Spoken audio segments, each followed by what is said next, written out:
Shalom. Welcome back to the Israelite Girl's Guide to Living for the Most High. I am your host, Deja Yisrael. And if you have been following me along this journey, then you are here for episode 3. I'm so happy that you're here with me for episode 3. If you did miss the first 2 episodes, please go back and listen to those, watch those, or read those blog posts on Deja.life. The season opener was Modesty is a Journey. Just me talking about my reflection on the past 3 years of my journey. Please take a listen to that. If you haven't listened to last week's episode, Trust You or Trust Yah, please do listen to that as well. So once again, I thank you so much for being here with me. I think today is going to be a good one. Today is not going to be something earth-shattering or groundbreaking, but it is definitely going to be something that meant a lot to me in the moment. I love when the Most High will take a situation and place me in it, and it'll be uncomfortable for a little bit, but it'll force me to reflect on what it actually means and why he made it happen. So I'm going to share another one of those situations with you today, and prayerfully you can also receive something from it as well. So just to kick things off, this episode is going to be about faith. What is faith? And the biggest question for tonight is, what are you putting your faith in? And that's something that I had to answer for myself in this specific circumstance that I'm going to share with you right now. So one day last year, I honestly don't even remember, not last year. 2023 is going by so fast, I don't even know what day it is. One day this year, earlier in the year, I was going to spend the last half of my workday at Sister Jatea's house. I work from home, which means I can just pack my laptop up and take it with me wherever I'm going. And so I was planning to do that on this day. It was a beautiful day. I wanted to get out the house. I didn't necessarily want to be stuck in one location for the day. I also wanted to grab some lunch from one of my favorite restaurants at the time. So I figured, why not just pack up everything and head over to Sister Jatea's house? So that's what I did. I was faced with a decision, which may not seem like a super groundbreaking decision at this point, but it'll make sense once I get to the end of the story. I had to decide what bag was I going to take all of my things in. So I have 2 sets of everything. I have 2 cell phones, I have 2 laptops, and I have 1 tablet. The 2 laptop thing I know is probably why? The 2 phone thing I know is probably why? The 2 laptop thing is I have a personal laptop for all of my personal work, personal ventures, endeavors, nation work with AHOI, etc. Then I have a work laptop that my job gave to me because I work from home. So I had to figure out how I was going to transport all of these devices from my house to Sister Jatea's house. So I have 1 book bag that I love, and I used to wear it in college, and it was pretty durable in college. I didn't have much I was taking back and forth between college and my home. So this is just always the book bag I always used. It's a nice little petite bag. It can fit what I want, i.e. my personal computer. So that's what I decided to take. I was like, I don't want to take this other bag, which is a computer bag, and I can fit literally everything in it, both laptops, my tablet, phones. It can be a purse, it can be everything. It just gets so heavy, and it gets painful and uncomfortable, and it weighs my shoulders down. And so I figured, I don't want to take that. It's not that deep. I can just carry my work laptop in my hand, and I'll just put my personal laptop in the book bag. That way my shoulders won't get weighed down. Easy fix. So I'm packing all my stuff in my bag, right? And I got everything. I was confident. I was like, yes, it's a beautiful day.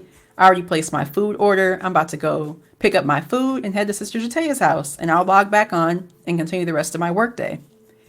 So I'm driving down the road, having a nice little conversation with the Most High, listening to some music. It's a beautiful day.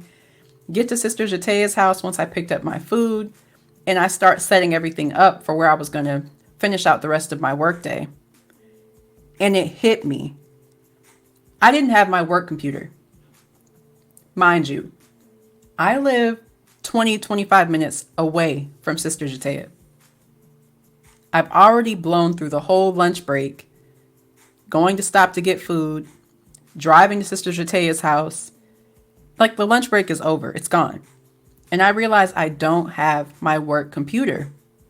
So I'm faced with two options here. I'm faced with, okay, I can like call out and say, oh, I'm sick, I can't be in for the rest of the day, which will be a lie, and I don't want to lie. Or I can suck it up and go get the laptop and waste like an hour's worth of gas to go get the laptop. So I'm sure you can already deduce what I had to do. And that was to go get that laptop. And that was the most annoying thing ever. By the time I realized that, I had the biggest attitude. I said, oh my gosh, I don't have this work laptop at all. So I had to leave Sister Jatea's house, leave my hot food at her house, drive 25 minutes back home, get the laptop, drive 25 minutes back to Sister Jatea's house, and start work. Yeah, I know. Super aggravating. And I was very aggravated that day. And as you can see or hear in my voice, I'm aggravated even telling this story because it was the dumbest thing ever. And I'm going to tell you why it was the dumbest thing. My computer bag could carry literally everything. I wouldn't have missed anything because everything would have fit in the bag. Yeah, it would have gotten heavy. Yeah, my shoulders would have been weighed down. Yeah, it's not the most comfortable thing, but it's the most practical thing because it can carry everything I need. The book bag could fit what I wanted, but not what I needed.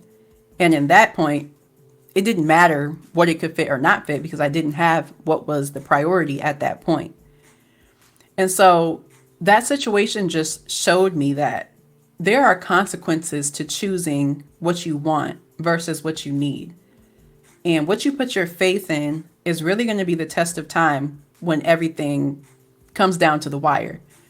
Because I got to my destination and realized I didn't have what I needed. I had what I wanted, but that was not good enough. That wasn't going to cut it.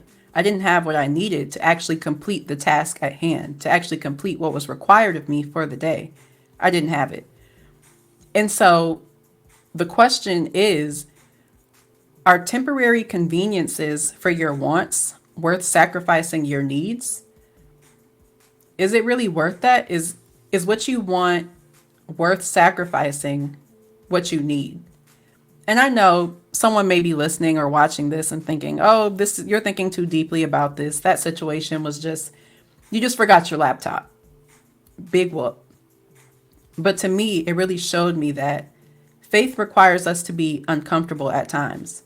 And it can be hard and things can weigh you down, but you never sacrifice your needs for your wants.